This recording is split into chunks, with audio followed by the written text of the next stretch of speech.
Assalamualaikum warahmatullahi wabarakatuh. Perkenalkan, nama saya Elvira Krisdayanti. Di sini saya akan membahas ulang atau mereview 3 jurnal yang sudah saya baca mengenai perkembangan kurikulum dan dampaknya. Salah satu perangkat pembelajaran yang harus dilengkapi oleh instansi pendidikan adalah kurikulum. Kurikulum sendiri merupakan rancangan pelajaran, bahan ajar, dan pengalaman belajar yang sudah diprogramkan terlebih dahulu. Kurikulum menjadi acuan setiap pendidik dalam proses pembelajaran. Kurikulum dan pengembangannya memang tidak dapat dipisahkan dari dunia pendidikan. Hal tersebut disebabkan oleh beberapa hal, seperti adanya perkembangan dan perubahan yang dinamis antar bangsa, orientasi politik dan praktek kenegaraan, pandangan intelektual yang berubah dan berkembangnya industri, produksi, dan teknologi. Indonesia sendiri merupakan negara yang sudah beberapa kali melakukan perubahan atau revisi terhadap kurikulum. Kurikulum di instansi pendidikan Indonesia yang pertama kali digunakan adalah kurikulum 1947 atau disebut juga dengan Rencana Pelajaran Terurai, yang menunjang terbentuknya watak akan kesadaran bernegara dan bermasyarakat. Kurikulum di 1947 dipengaruhi oleh tatanan sosial politik Indonesia pada masa penjajahan Belanda.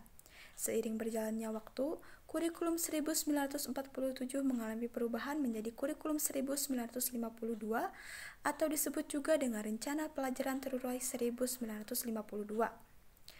Kurikulum ini tidak jauh berbeda dengan kurikulum yang sebelumnya, tetapi mengalami sedikit perubahan pada proses penggunaannya. Perubahan atau revisi pada kurikulum di Indonesia masih berlanjut, seperti adanya kemunculan kurikulum 1964 atau disebut juga dengan Rencana Pendidikan 1964, kurikulum 1968, kurikulum 1975, kurikulum 1984 atau disebut juga dengan kurikulum 1975 yang disempurnakan, kurikulum 1994 dan suplemen kurikulum 1999, kurikulum 2004 atau disebut juga dengan kurikulum berbasis kompetensi, kurikulum 2006 atau disebut juga dengan kurikulum tingkat satuan pendidikan, dan kurikulum 2013 yang sudah terdapat edisi revisi. Nah, perkembangan kurikulum tidak dapat lepas dari perkembangan zaman yang semakin digital. Seperti sekarang ini, digitalisasi menjadi salah satu tolak ukur kemunculan kurikulum merdeka. Selain itu, penerapan konsep pendidikan di Indonesia seringkali tidak sesuai dengan keadaan siswa maupun guru. Contohnya saja seperti siswa yang lulus dan akan melanjutkan pendidikan ke jenjang berikutnya diukur dari nilai akhir ujian nasional yang harus mencapai standar yang telah ditentukan.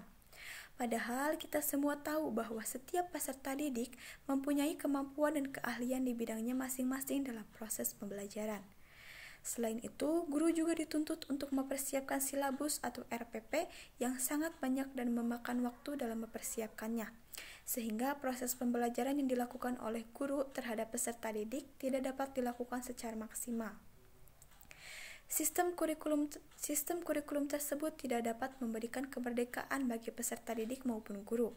Oleh sebab itu, muncul gagasan baru pada perkembangan kurikulum yang terdapat di Indonesia. Indonesia sendiri merupakan negara yang persebarannya sangat luas, yaitu dari Sabang sampai Merauke. Hal ini memicu banyaknya daerah-daerah terpencil yang sulit untuk mendapatkan pendidikan secara merata. Kebijakan pemerintah akan hal ini menjadi penentu keberhasilan generasi bangsa dalam menuntaskan pendidikannya di masa depan. Kurikulum Merdeka Belajar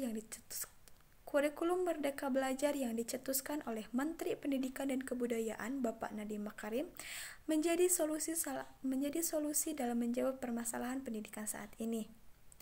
Perubahan kurikulum dapat membawa dampak positif dan dampak negatif bagi kualitas sebuah pendidikan. Dampak positifnya yaitu pelajar dapat belajar dengan mengikuti perkembangan zaman yang semakin maju. Sementara dampak negatifnya yaitu menimbulkan masalah-masalah baru, seperti menurunnya prestasi peserta didik yang disebabkan oleh ketidakmampuan peserta didik untuk menyesuaikan diri dengan sistem pembelajaran pada kurikulum yang baru. Mungkin cukup sekian yang dapat saya sampaikan. Mohon maaf apabila terdapat banyak kekurangan. Wabillahi taufiq wal hidayah. Wassalamualaikum warahmatullahi wabarakatuh.